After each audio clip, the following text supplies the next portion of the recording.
Hello everyone, welcome to Vlog 10, The Journey. Today we'll go over Scripture Tracker, Wellness Tracker, as well as some description about what happened during the Wisdom Tooth operation and my plans moving forward.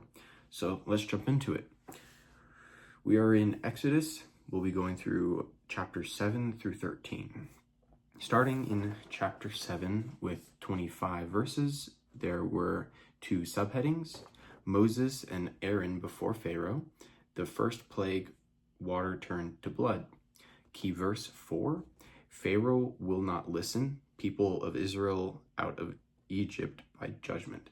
In other words, God is the true king and the people of Israel will be out of Egypt with some punishment to Egypt. Now moving on to chapter 8, 32 verses, there were three subheadings: the second plague, frogs; the third plague, gnats; and the fourth plague, flies. Key verse 19, magicians said, "This is the finger of God." Even the evildoers knew that God was supreme. Moving on to chapter 9, there was 35 verses and three subheadings as well.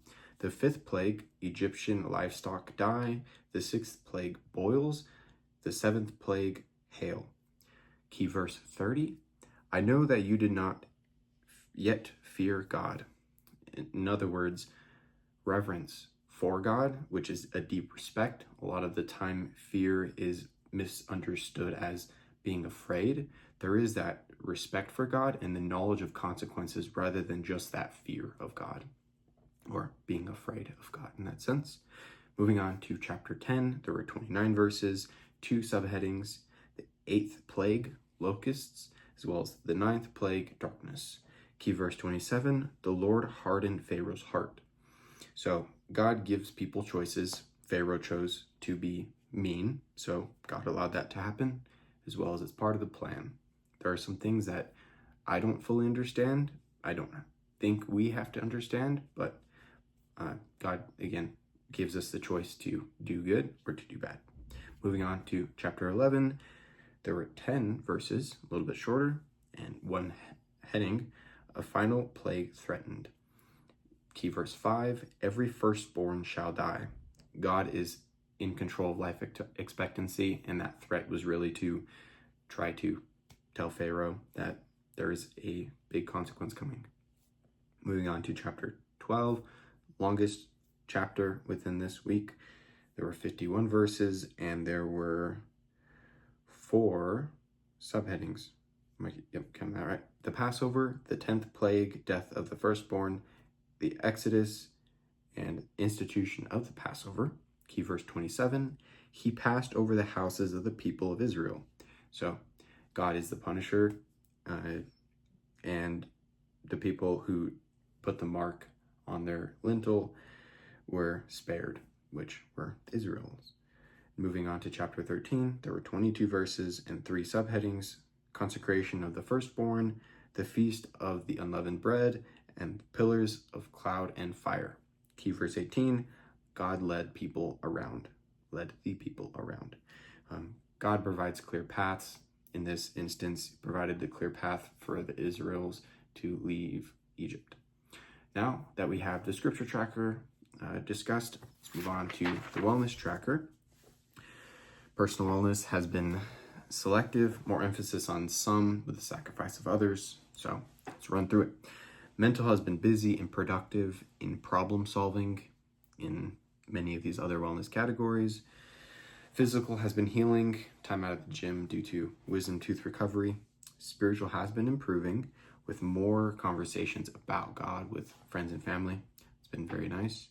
Environmental has been calming with the fall weather and mini projects going on, like the bathroom shelves that should be in a short. Emotional has been extremely joyful. I've been spending lots of quality time with family and friends, which is a really big part of my life, something that I have a lot of value in. Occupational has been interactive with many projects involving many steps and many people. So that's been fun and a little complicated. Financial has been stable. This one's a good one.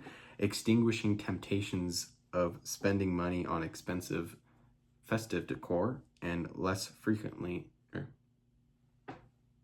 let me rephrase that, not buying early gifts. The less frequently was for the social part. Social has been active with friends, family, coworkers, and less frequently seeing people like the dentist, Ava's teacher for parent-teacher conference coming up, and Ezra's doctor. So lots of appointments coming up. Reminds me I should schedule an eye doctor appointment. Y'all should schedule an eye doctor appointment if you haven't. Preventative is a lot better than reactive. All right, moving on to the exploration activity. Did run through the wellness categories. If there's something I missed or you want to know more about, please let me know in the comments down below. Okay, talking fast. So the wisdom tooth removal happened on Thursday, a little bit earlier than expected. It's supposed to be at 3 o'clock p.m., but it was at 2:30 p.m. And then there were stages. Walk you through the stages in case you're getting a wisdom tooth removed, or maybe if you want to compare it to your wisdom tooth getting removed, or if you're just curious about it in general. All right, just find it a bit fascinating. The first part was the numbing. So you sit down and they put a shot in your mouth or shots in your mouth. I only had one wisdom tooth, so this is probably less extreme than some may expect, but it was a two-step process. There's the initial numbing, and then it required more numbing, which took 45 minutes from the injection to kicking in. I also watched parts of Across the Spider-Verse on Netflix. It's a very good movie. I highly encourage you all to watch it. Then after, again, the 45 minutes, the operation was extremely quick and extremely effective. Thankfully, they did not have to break up the tooth. They were able to remove it completely whole. Not getting into too much detail, they opened it, they removed it, cleaned it, stitched it, all within about 15 minutes. So that part was very, very fast, very, very smooth. I didn't feel any pain, just, as they say, pressure. Now, leaving, I just had some gauze in my mouth. They told me it would stop bleeding. It pretty much stopped bleeding as I got home. And the key word, try not to get too icky yucky, is oozing. Day 2, as of now. I almost forget about it, so that's a good note. I sometimes play around in my mouth and feel the stitches, but I don't really feel too much or taste too much oozing going on, so I'm hoping to recover. I was told the gum should heal over in 2 weeks, and then the bone should heal within 2 months, but I do plan on having a checkup next Thursday, so I'll definitely let you all know how that goes. And hopefully I can get back into the gym, which I was told I can go back to the gym within 4 days of the operation, which would be Monday. I'll definitely feel around in my mouth and check and see how everything is looking. Okay, now the other changes, which kind of go into the wellness categories of, it did feel uncomfortable, so it was a little bit difficult to work. Took some sick time there. Eating has changed the first day. I tried to blend my rice as I was not supposed to have rice. Did not work out very well. Realized I had some cream of rice in my pantry. That would have been very, very useful to know beforehand. Clearly, I need to be more organized. Environmental wellness, keynote there. Okay, also bread in the mornings. I usually have a couple of pieces of sourdough, toast, but that was a bit too rough and I don't want the little sharp pieces getting on the operation area, so swap that out for cream of wheat, which I believe I posted a short somewhere where it was like 5 cups of cream of wheat. Volume wise, it's not really 5 cups. I go by mass, so 4 servings to get right around 100 grams of carbs is actually about like 132 grams, so basically half a cup if you're thinking volumetric, and then I add a cup and a half, so in total it's more like 2 cups, 2.5 cups if I add more water at the end. All right, moving on.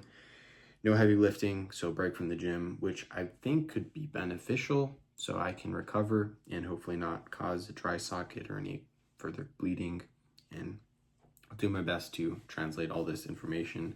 I think I'm going to post the actual scripture notes as the thumbnail, and then whatever interesting photo for you all. I have been posting more shorts, so stay tuned. I hope you all enjoyed this video. I definitely enjoyed making this video. Apologize, I'm a little bit scattered, may have stumbled some of my words. If you liked this video, I encourage you to like, subscribe, turn on your notifications, tell me what you liked, what you didn't like, what you want to see more of in the comments down below. I hope you're all doing well.